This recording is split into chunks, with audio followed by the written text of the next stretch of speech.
Hey guys, how's it going? Hope you're doing well. My name is Crown, and today I'm going to read you some very interesting stories that I hope that you're gonna love. And now, without further ado, let's go!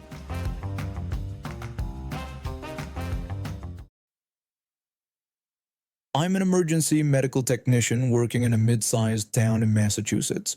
Being an EMT wasn't my first career choice. I actually started out studying psychology in college.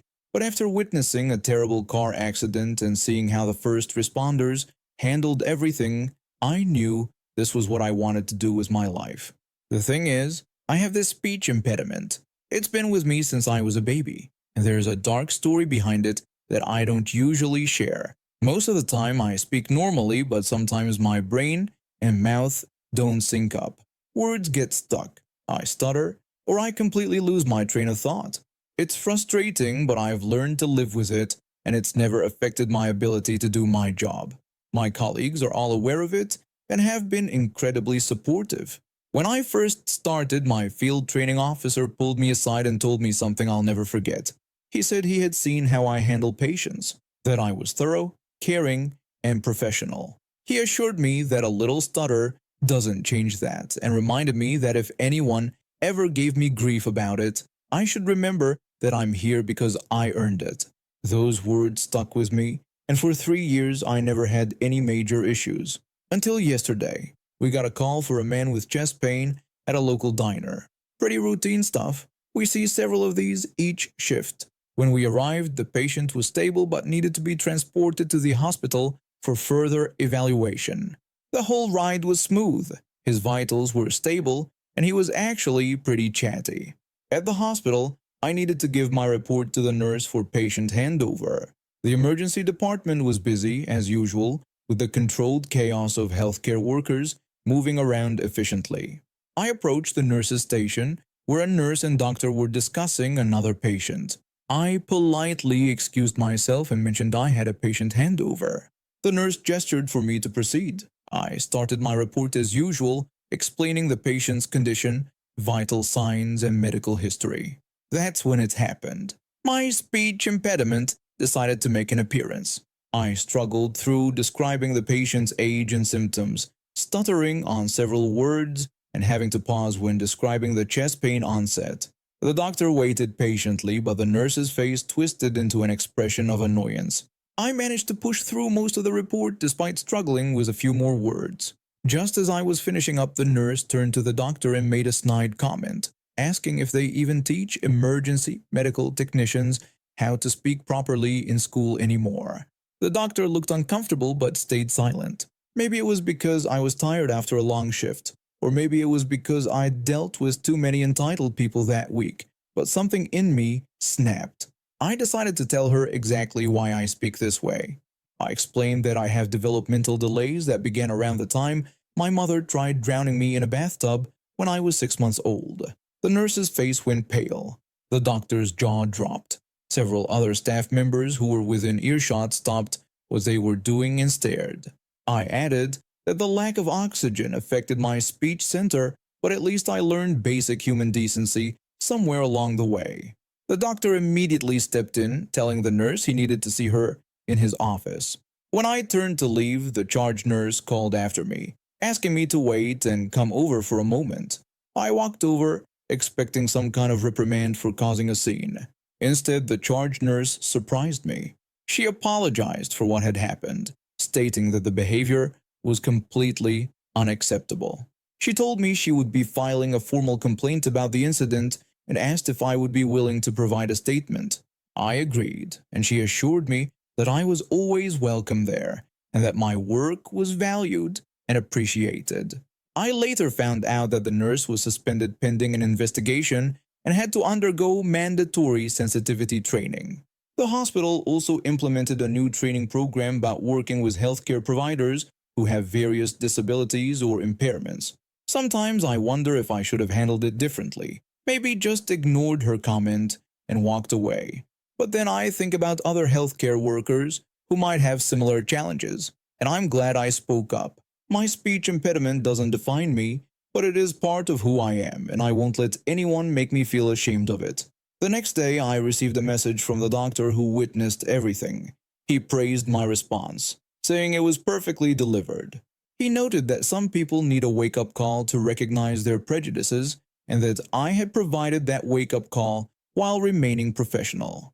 He encouraged me to keep doing what I'm doing, so I continued doing my job, stutters and all. Because at the end of the day, it's not about how smoothly you can talk, it's about how well you can help people when they need it most.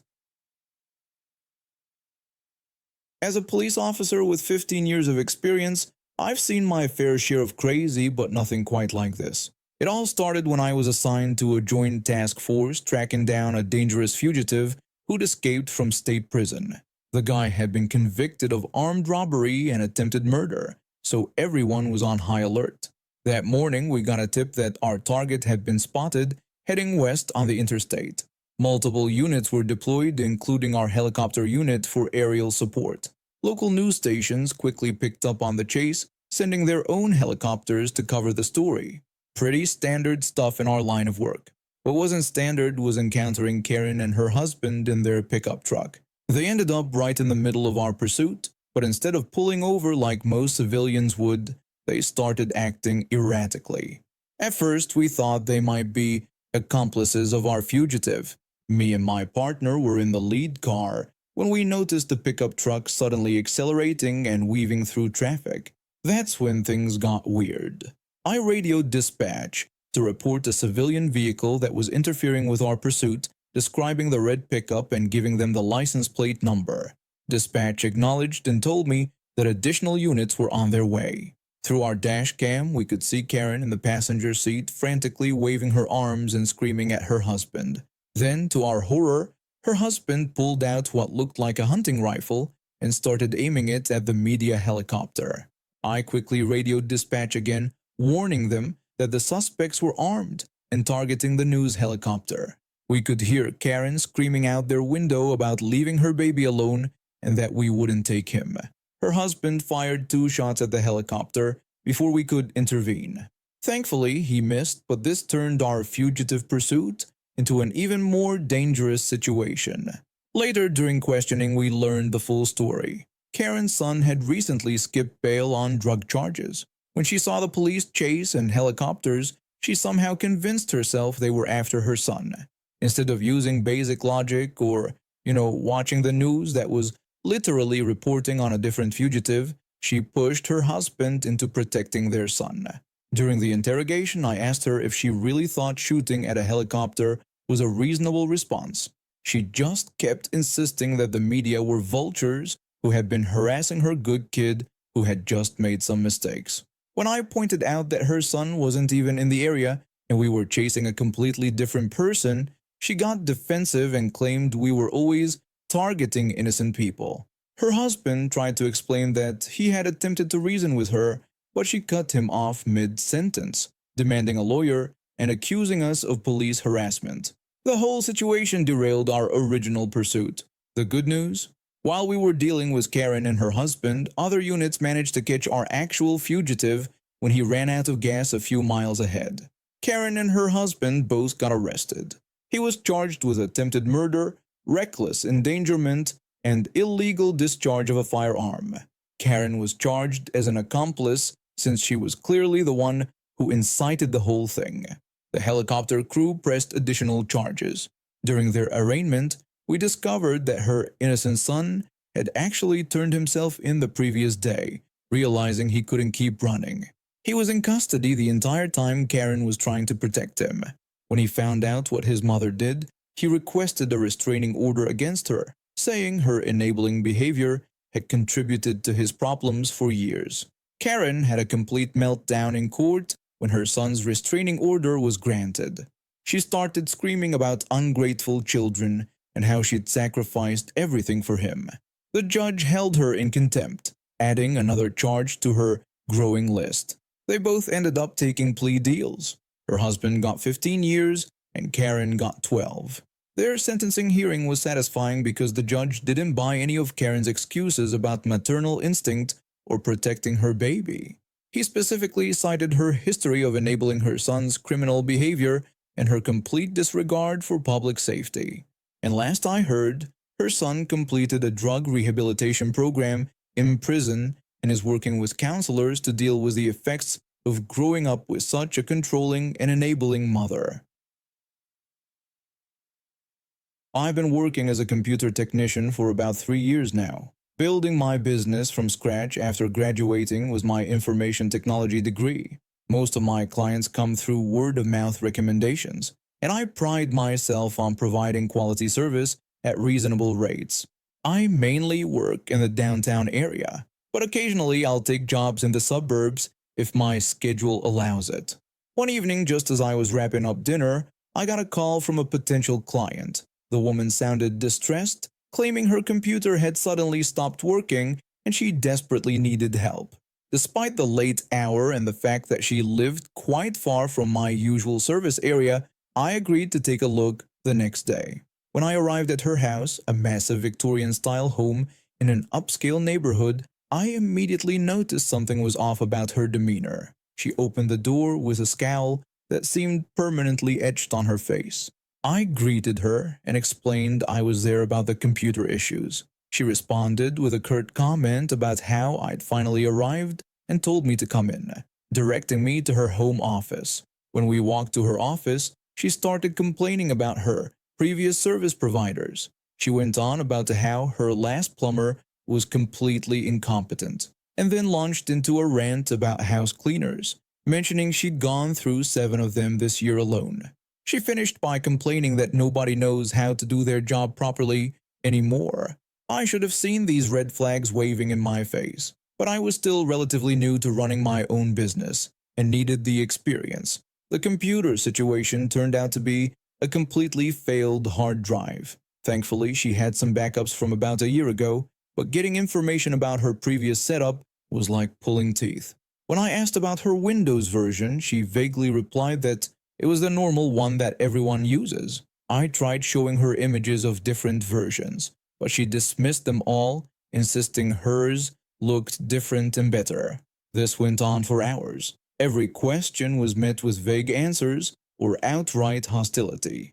The email password recovery was even more frustrating. When I mentioned the security question about her first pet's name, she indignantly declared she would never use such a question. When I pointed out a partial recovery phone number, she initially denied it was hers, only to realize moments later it was her landline.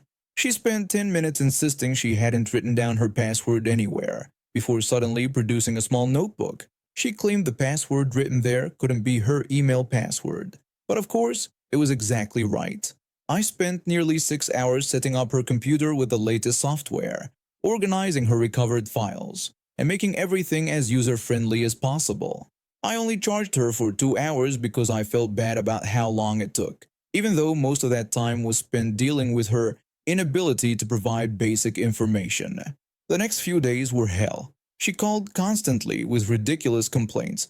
She demanded to know where her internet cleaner program had gone, insisting she'd paid good money for it. When I explained it was likely malware and I'd installed legitimate security software instead, she became even more agitated. She complained about missing passwords and email contacts, refusing to understand that these had been stored locally on the now dead hard drive. Finally, she demanded I come back to her house. Upon arrival, she launched into a tirade about how she'd paid good money for this and I'd ruined everything. She demanded to have everything back exactly as it was, insisting everything had been perfect before I touched it. She stormed out of the room saying she needed to make a phone call to her lawyer. That's when I had enough. I opened the computer case, swapped the new hard drive for the dead one, and packed up my tools. When she returned, I told her that I'd put everything back exactly as it was before I touched it, and told her not to worry about the invoice as I'd cancel it. She smugly replied that I'd finally done something right. 3 days later, I heard that she'd hired him for the same job. He charged triple my rates up front, gave her the same explanation about the hard drive, and when she started complaining, he simply packed up and left, keeping his payment. She'd gone through 4 more technicians, each charging more than the last, and her computer still wasn't exactly the way it was before. I wonder if she ever realized that when I fixed it that last time, I literally gave her back her broken computer with its dead hard drive. Probably not. She's probably still out there, hunting for that one magical technician who can resurrect her precious files from a completely failed drive. I've always struggled with social anxiety, especially when it comes to interacting with store employees. I know it sounds silly, they're just doing their job, and I'm just a customer. But something about approaching strangers and asking for help makes my heart race. My therapist says it stems from my childhood experiences of being constantly dismissed by authority figures. But that's a story for another day. Last week, I found myself in an unusually stressful situation because of my sister's birthday. We've always been close, especially since our parents divorced when we were teenagers. She's been there for me through everything: my anxiety, my failed relationships, and even that time I accidentally dyed my hair green trying to go blonde. So naturally, I wanted to get her something special for her birthday. She'd been dropping hints about wanting this specific gaming console bundle for months. I'm not much of a gamer myself, but I knew Best Buy would have it. The problem was, it was a Saturday afternoon and the store was packed. Just walking through those automatic doors made my palms sweaty. I wandered around for about 15 minutes, trying to find the gaming section on my own. The store had apparently been reorganized since my last visit, and nothing was where I remembered it. I kept telling myself to just ask someone, reminding myself that it was their job to help. But every time I saw an employee, they were busy with other customers. That's when I spotted him, a Best Buy employee standing near the laptop section, perfectly still and facing forward. He was wearing the standard blue polo shirt with khakis, and his posture was impeccable. I caught his eye, or so I thought, and gave a small wave, the kind that's subtle enough that if they didn't see it, you wouldn't feel too embarrassed. I softly tried to get his attention with a quiet "excuse me," but received no response. Well, that's okay, I thought. Maybe he didn't hear me. The store was pretty noisy. I decided to wait nearby, pretending to look at laptop displays while occasionally looking his way. 10 minutes passed, and he hadn't moved an inch, not even a shuffle or a head turn. Part of me started to feel annoyed. I mean, how could someone just ignore a customer like that? Finally, I gathered all my courage and walked right up to him. I started to ask for help, but that's when it hit me. The employee I'd been waiting for, trying to make eye contact with, and eventually approaching, was a cardboard cutout. A promotional display for some new computer software. 10 minutes. I had waited 10 minutes for a piece of cardboard to help me find a gaming console. I could feel my face burning red as I heard snickering behind me. A Karen in a leopard print blouse was standing there with her teenage son, both trying and failing to contain their laughter. She loudly pointed out my mistake to everyone within earshot, mockingly announcing how I had been trying to talk to a cardboard cutout. Her son was openly recording with his phone now. I tried to stammer out a response, but words failed me. Karen continued to make a scene, loudly encouraging others to look at how I'd been talking to cardboard. I wanted to disappear. My anxiety was shooting through the roof, and I could feel tears starting to form. But then something unexpected happened. An actual Best Buy employee appeared behind me and told Karen that recording other customers was against store policy. Karen predictably protested, claiming it was social media gold and that they couldn't tell her what to do with her phone.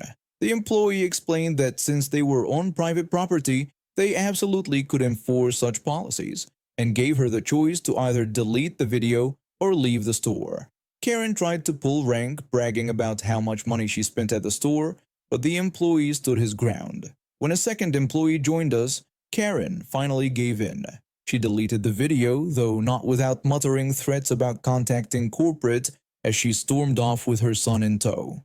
The first employee then turned to me with kindness, apologizing for the situation. He shared that the promotional cutouts had fooled many people before and offered to help me find what I needed. I explained about the gaming console, and he not only helped me locate it but also told me about a rewards program that saved me $50 on the purchase. During checkout, he even shared his own embarrassing story about spending 5 minutes trying to hold a door open for what turned out to be a mannequin at a department store. So yes, I died of embarrassment that day, but at least I got my sister's present save some money, and watch the Karen get shut down. My sister loved her gift, by the way, and when I told her the story of how I got it, she laughed so hard she cried. She's now programmed her phone to randomly remind me throughout the day not to talk to cardboard cutouts. And now we have reached the end of today's stories. Thank you for watching, and see you next time.